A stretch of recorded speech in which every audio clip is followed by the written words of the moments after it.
Valentine's day ఫంక్షన్‌లో రకరకాల పోటీలు పెట్టడంతో భూమి, గగన్ విన్ అయిపోతారు. అలా ఆ కపుల్‌కి ఒక బహుమతి ఇస్తారు.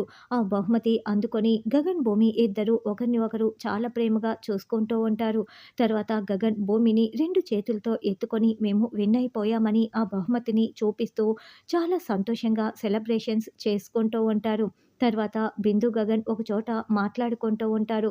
బిందు చాలా బాధపడుతూ ఏడుస్తూ ఉంటే శివ కూడా చాలా బాధపడుతూ బిందు ముందు మోకరిల్లి, "బిందు, ఐ లవ్ యూ బిందు. నీతోనే జీవితం. నువ్వు లేకపోతే ఈ ప్రాణాలు వదిలేస్తాను" అని ఒక గిఫ్ట్‌ని బిందు చేతుల్లో పెట్టటంతో బిందు చాలా సంతోషంగా ఆ గిఫ్ట్‌ని అందుకుంటుంది. శివ అలా గిఫ్ట్ ఇచ్చి మరీ ప్రపోజ్ చేయటంతో బిందు చాలా సంతోషపడుతూ శివని హగ్ చేసుకుంటుంది. అలా బిందు, శివ ఇద్దరు ఒకరిని ఒకరు హగ్ చేసుకోవటం భూమి చూసేస్తుంది. చాలా షాకింగ్‌గా చూస్తూ అలాగే నిలబడి ఉంటుంది.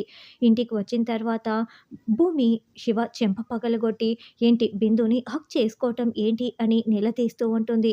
ఇక శివ చాలా బాధపడుతూ, "నీకు నిజం చెప్పాల్సిన సమయం వచ్చేసిందక్కా.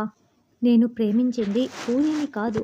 నేను ప్రేమించింది బిందునక్క, బిందుని" అని శివ నిజం చెప్పేస్తాడు.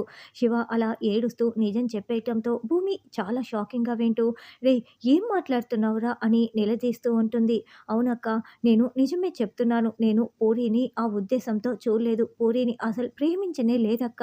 నేను ప్రేమించిందంతా కూడా బిందునే. అందుకే నిన్న అలా ప్రపోజ్ చేశాను. గిఫ్ట్ కూడా ఇచ్చాను. హగ్ చేసుకున్నాను" అని శివ చెప్తూ ఉంటే ఇక భూమికి ఏమీ అర్థం కాక టెన్షన్ పడుతూ ఉంటుంది. ఇంతకుముందు గగన్ చెప్పిన మాటల్ని గుర్తు చేసుకుంటూ ఉంటుంది. శివ పూరి మెడలో 3 ముళ్ళు వేసేంత వరకు అంత బాధ్యత నీదే భూమి అని గగన్ చెప్పిన మాటల్ని గుర్తు చేసుకుంటూ ఉంటుంది.